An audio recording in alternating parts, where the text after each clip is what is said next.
I'm thinking of, but I mean, yeah. Where's your shirt? Oh, yeah, somewhere. Yeah, I'm rocking Venom today. He's rocking Venom today.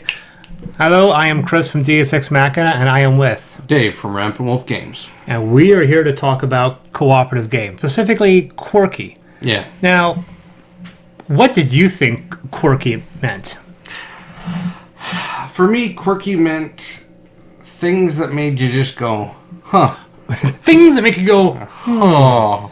You know, honestly, it was either they had a weird mechanic or they had weird components.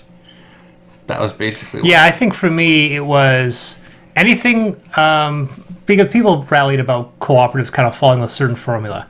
Player has a turn, bad guys do something. Players have a turn, bad guys do something. Or all players have a turn, bad guys do something. Yeah. That's a bit more unusual, though. But as Tom said it once, it was just like something good happens, something really bad happens. Something good happens, something really bad happens. And this continues on until you win or you lose. Yeah. So my games are ones where it certainly does not follow that formula. Yeah. Yeah, mine were mostly just odd or something new. So I just want to... Because I have prying eyes. All right, so number 5. Snip, snip, snip. No trident this time. Nope.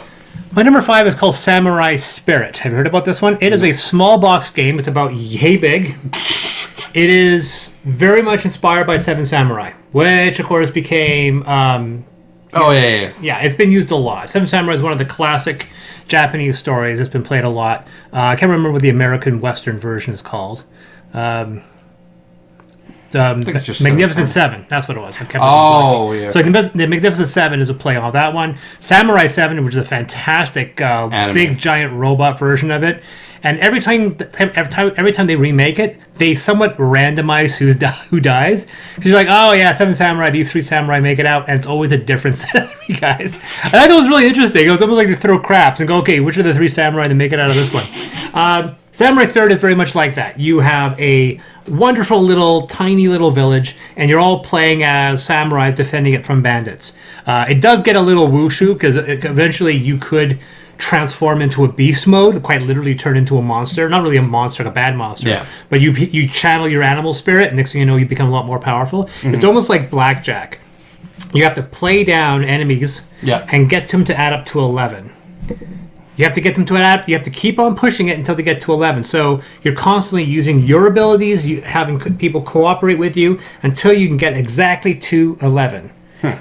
And if you do that, then you basically players keep on doing their turns until they have literally, the whole point is that you have to get through the entire enemy deck.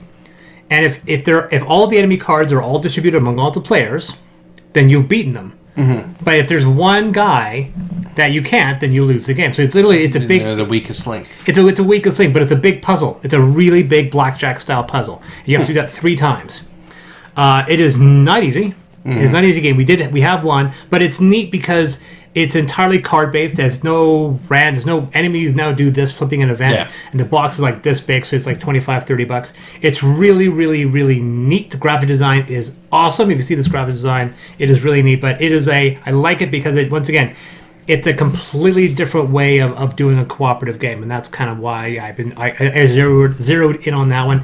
It doesn't get a lot of attention nowadays, which is really, really too bad, but it's very expensive. That's number 5, Samurai Spirit.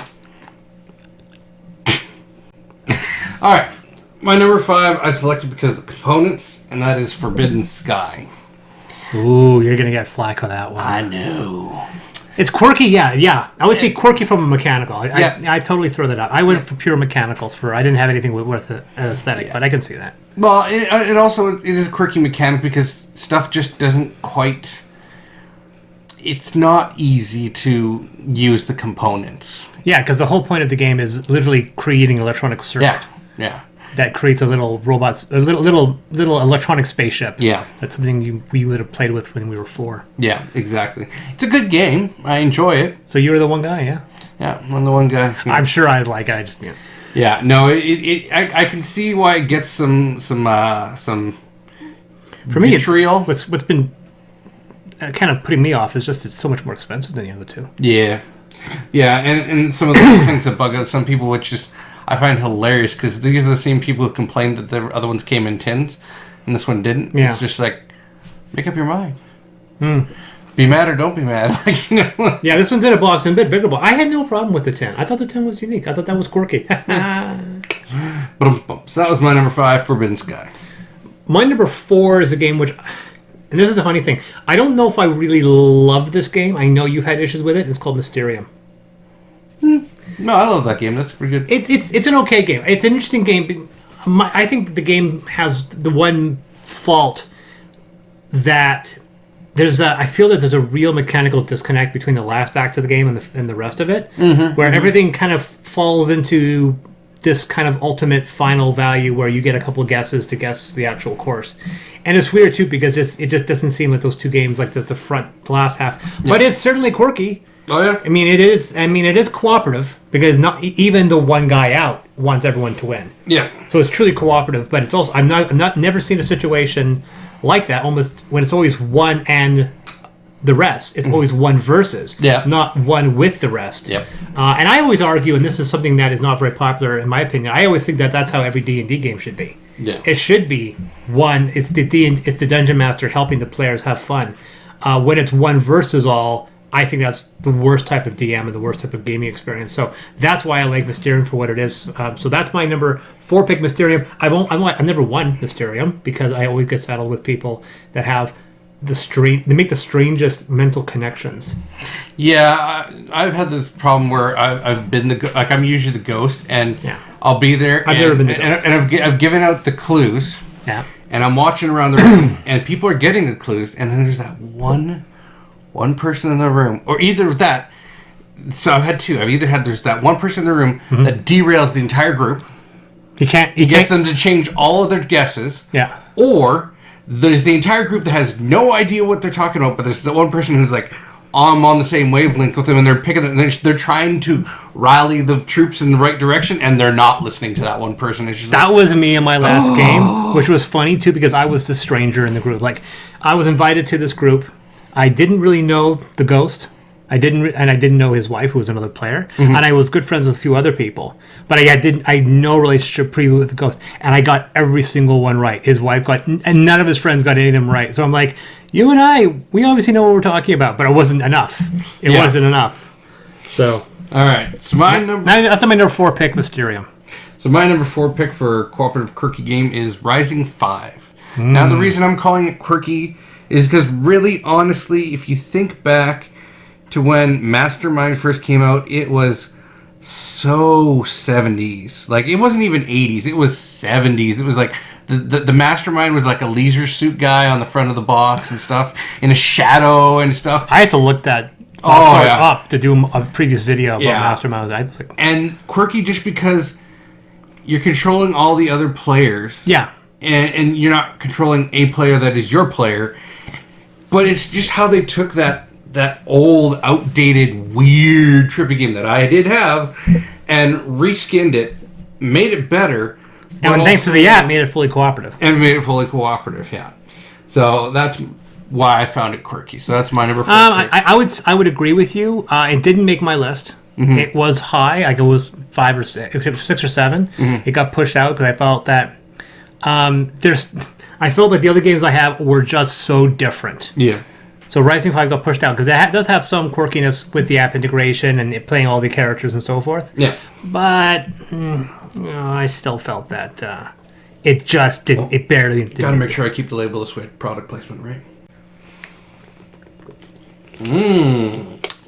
Nestle. Refreshing. Give me money. So my number 3 pick for cooperative quirky games is The Grizzled. Oh, yeah. The Grizzled is a bizarre game. It's once again pocket game like this. It doesn't have something bad happening. You flip a card that tells you your mission if you have that expansion. If not, you're just simply trying to get rid of the cards in your hand. It does have an annoying mechanic that you can't communicate with people in the basic. I mean, in the kind of tutorial or the easier version of the game, you can communicate to make it easier. It's still really tricky because this is a definition of something that's almost semi-cooperative. There's a game that's semi-cooperative. This is the closest game to that because you have to survive. you have to follow, and if you have conditions, you have to meet them, right? But in the same case, you still lose the game if anyone else loses. Yeah. But you still, but like, I'm sorry, I can't do what you want me to do because I'm literally compelled by this condition in my hand. So it's one of those things where you want to win, but you're being held back by this impedance. And so the whole point is everybody, so a person be like, I'm sorry, and they put down a card, and then they lose the game. It's not that they want to and to screw you over. It's simply they have no choice. And so it's a very tricky game. The normal version of the game gets really difficult. The easy game, cakewalk. Normal game, or if you do the At Your Orders expansion, which actually makes things one element easier and another element more difficult, it gets really tricky. But yeah, the entire game is simply trying to get rid of the cards in your hand. You can't communicate with people.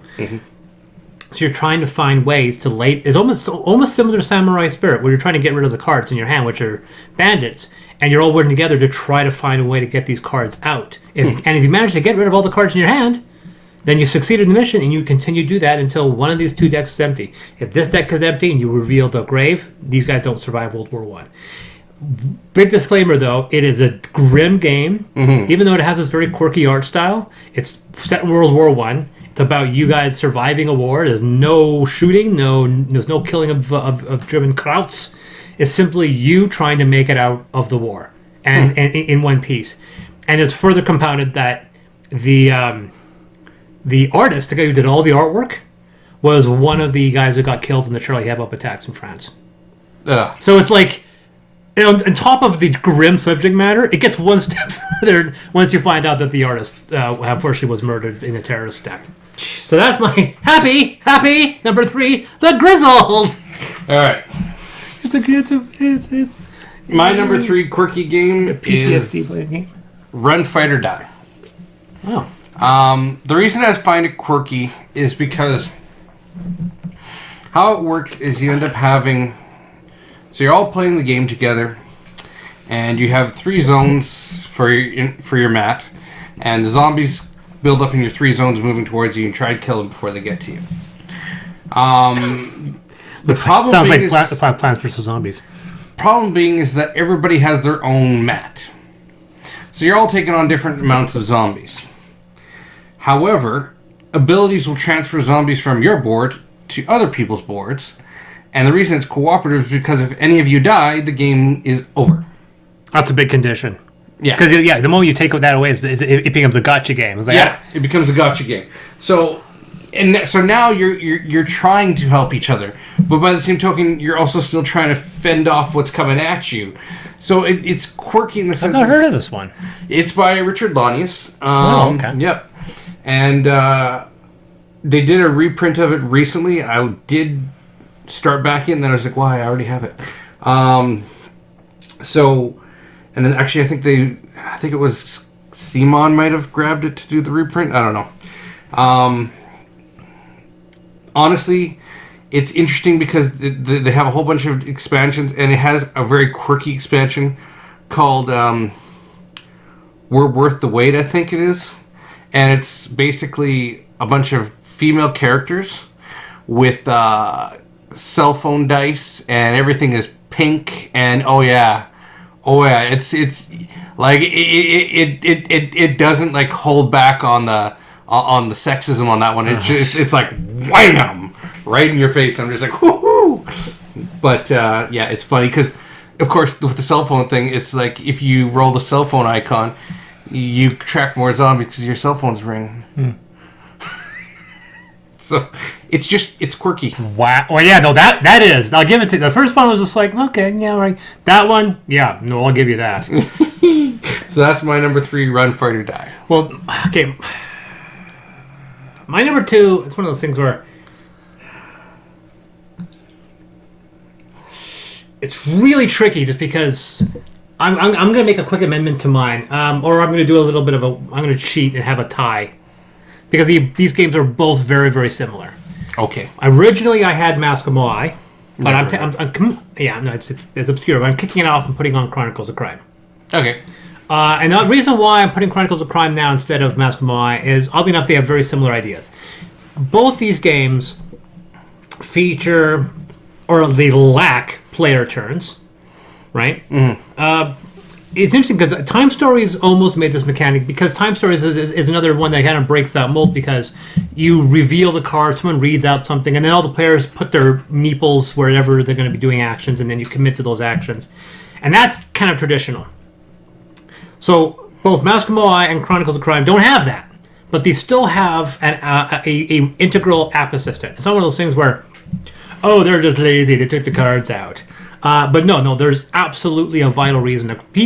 I'm really surprised. I was having a conversation with someone about the fact that Chronicles of Crime, despite being about an 80-20 app to physical board game ratio, has been getting us good reviews. I think there's a paradigm shift occurring right now. Yeah. I think if Chronicles of Crime came out 2 years ago, it would have failed. People would have said, no, I don't want digital in my game. I'm yelling at clouds. And now here's a game where every card has a QR code, right? But it's also, and it works almost exactly like Time Stories, except it strips out more game out of it. Yeah. So now it operates almost like an exit. And exits are completely amorphous. It's just real time. I love the fact that it says 1 to 4 players, even though there's no characters and no decision making. You could technically it could be in a 12-player game, because there is nothing. But they said 1 to 4 players because if they say it's 1 to 12, then people are going to assume it's a party game and they'll get discouraged. They put 1 to 4 players simply to go, oh yeah, 1 to 4 players. You could totally play that game with 6 players. But both Mask of Moai and Chronicles of Crime both have a moment where you slap your phone into a VR case and you analyze something and you're telling people what you're seeing. Yes. In Mask of Moai, you're literally trying to describe something and somebody's literally shaping it out of clay. That's quirky. Mm-hmm. You're literally shaping something. I was like I said, why aren't you put categories on this? Why aren't you Lego? But quite literally, you're using molding putty to shape something that somebody else is saying. But Chronicles of Crime is just more popular. That's why no one knows about. But Chronicles of Crime, somebody's literally slapping on this VR goggle, going through the scenes. Like, I see dead cats.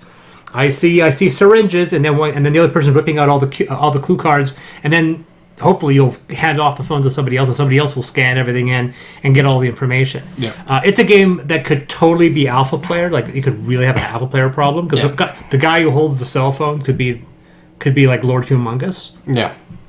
But yeah, it is definitely quirky because it uses time units, but there's no turns, nothing bad happens. You're just simply trying to solve a crime. Yep. Very interesting. Mask of Moai is similar VR. I would say Mask of Moai is definitely quirkier, but it's less popular, so I'm putting Chronicles of Crime on there. But Mask of Moai, come on, you're molding aliens out of clay. But Chronicles of Crime, that's my number 2 pick. All right. My number 2 pick for quirky games is going to be... Are you modifying your list as well? I am. I don't feel so bad now. No, I'm switching with number 1. So my number 2 is Kill Dr. Lucky. He's not very lucky then, is he? Yeah, and the reason it's a quirky cooperative game is because it is cooperative in the sense that you're all trying to kill the same guy. Is he a player? No. Oh, so you're all trying to kill an NPC. An NPC. Okay. But, of course, then somebody will win in the end, but you're all trying to do the same thing, so you're all cooperating to try and kill him. Yeah, but if one guy's closer to killing them, wouldn't the other people trying to stop him from killing them? They can. But that's not cooperative. I argue it's cooperative because you're all trying to kill the same guy. It's not, because there's a singular winner. Cooperatives have one. So that's my number 2, Kill Dr. Lucky. See, that's why I was saving my other one for number 1. All right. Number 1. Don't agree with that at all. Oh, yes. All right. My number 1 is Space Cadets by Stronghold Games. No.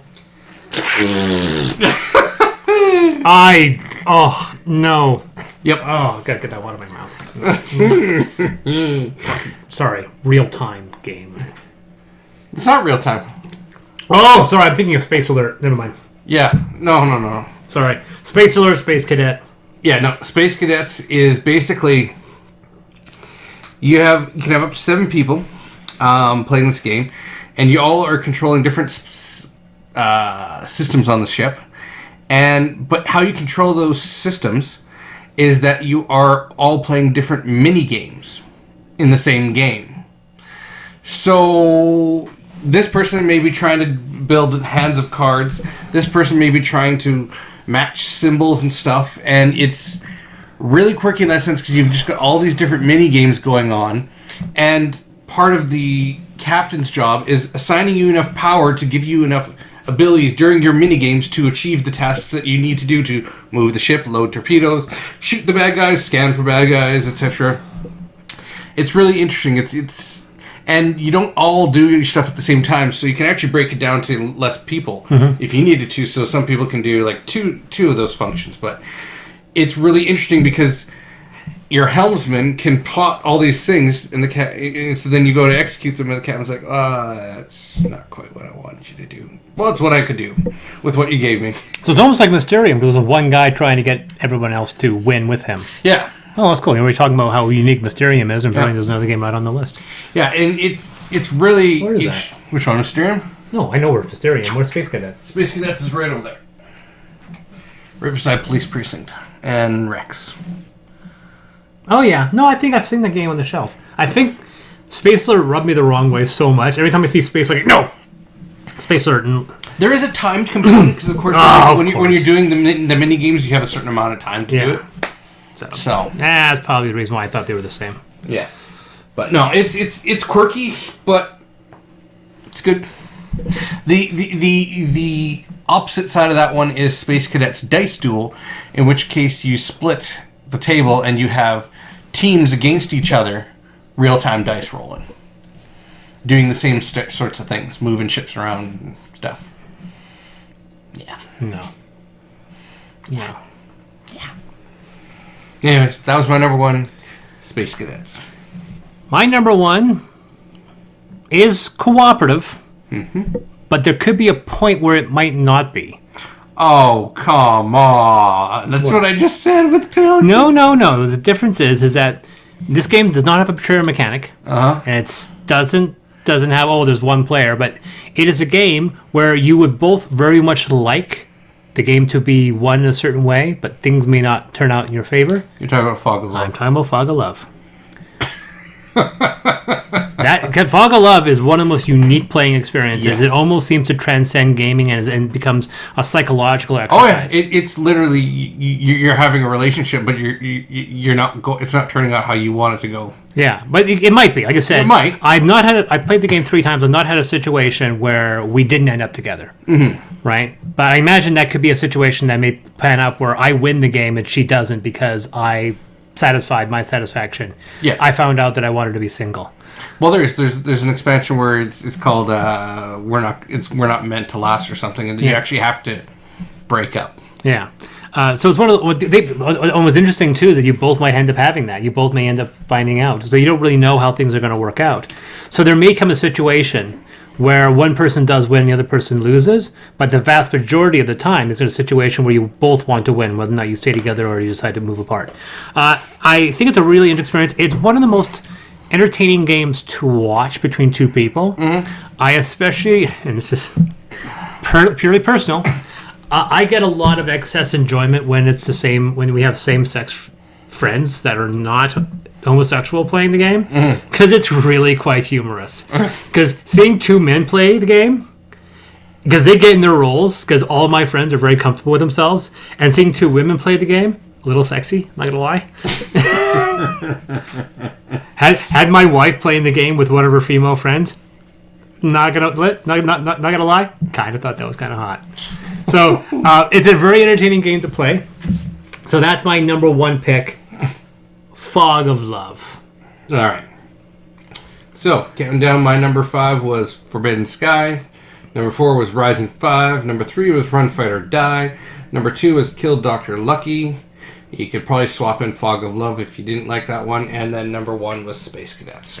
And my number 5 was Samurai Spirit. Number 4, Mysterium. Number 3, The Grizzle. Number 2, Chronicles of Crime. Number 1, Fog of Love. All right. I've been Chris. I've been Dave. You know why? Because I usually say it first. So And I have been Dave. And remember, the rules are just a suggestion. You play the game. Actually, your name is just a suggestion. Be whoever you want to be.